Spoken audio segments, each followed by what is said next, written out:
India's got લેટેન્ટ નામના શોમાં જે બીભત્સ ટિપ્પણી કરવામાં આવી હતી તેનો વિવાદ આખા ભારતમાં ભડક્યો છે અને તેનો મોટા પાયે વિરોધ કરવામાં આવી રહ્યો છે. પણ હવે આ મામલે ગુજરાત કોંગ્રેસના પ્રવક્તાએ પણ આક્રોશ વ્યક્ત કર્યો છે અને એવો મુદ્દો પણ ઉઠાવ્યો છે કે આ પ્રકારના અશ્લીલતા ફેલાવતા કન્ટેન્ટના શો સરકારી ઓડિટોરિયમમાં યોજાવાના હોય ત્યારે શું આ પ્રકારના શોને સરકાર પણ સમર્થન આપી રહી છે કે પછી કોઈ નેતાનો હાથ છે જેવા ઘણા બધા સવાલો પણ ઉઠાવ્યા હતા.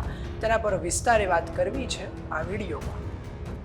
નમસ્કાર, વાઇબ્સ ઓફ ઇન્ડિયા સાથે હું પાર્થ. હાલમાં ઇન્ડિયાઝ ગોટ લેટેન્ટ નામના શોમાં જે પ્રકારે માતા પિતાના સંબંધ પર સાવ વાહિયાત ટિપ્પણી કરવામાં આવી હતી જેને તે હાલ ગુજરાતની જનતા રોષે ભરાઈ છે અને તારીખ 17 થી 20ની વચ્ચે સ્ટેન્ડઅપ કોમેડિયન સમય રૈનાના શોને પણ રદ કરાયા છે. આ મામલે ગુજરાત કોંગ્રેસના પ્રવક્તા હિરેન બેંકરે ભાજપ પર પ્રહાર કરતા આક્રોશ વ્યક્ત કર્યો છે. વધુમાં તે શું બોલ્યા, ચાલો સાંભળીએ. અભદ્ર ગાળો માટેનો શો ઇન્ડિયન લેટેન્ટમાં જે પ્રકારની વાતો થાય છે એ જ શો અમદાવાદ, વડોદરા અને સુરતમાં યોજાવા જનારો હતો. જે અત્યારે આપણે ખબર સામે આવી છે એમાં આ શો કેન્સલ થયો છે.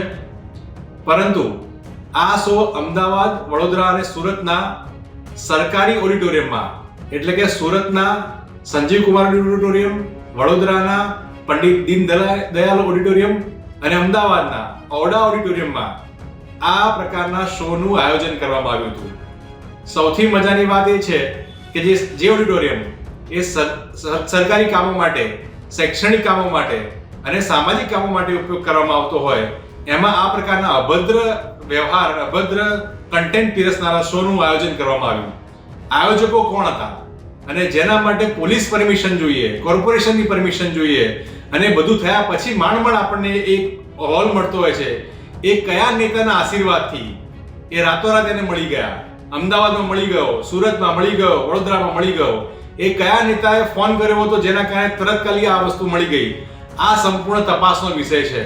ગુજરાતના ગાંધી સરદારના ગુજરાતમાં વાણી વિલાસ કરવામાં આવે અને જે પ્રકારે ગુજરાતના સુરતમાં અમે જે કિસ્સો જોયો છે કે જે પ્રભાત ફેરી અમે કરી એના પછી અમને 6 જગ્યાએ પોલીસ સ્ટેશનમાં અમને એને રજૂઆત કરવાની ફરજ પડી છે.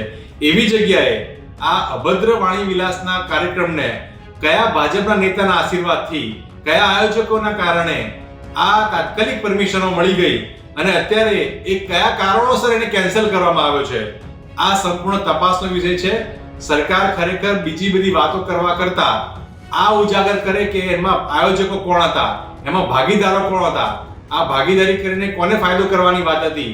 આ જ સંપૂર્ણપણે એ ગુજરાતની જનતા જાણવા માંગે છે કે આ વાણી વિલાસના કાર્યક્રમના આયોજકો કોણ હતા અને કયા ભાજપના નેતાના આશીર્વાદથી આ તાત્કાલિક બધી પરમિશનો મળી ગઈ હતી. આ વિશે તમારું શું કહેવું છે? કોમેન્ટ કરી જરૂરથી જણાવશો અને અવનવી અપડેટ્સ માટે જોતા રહો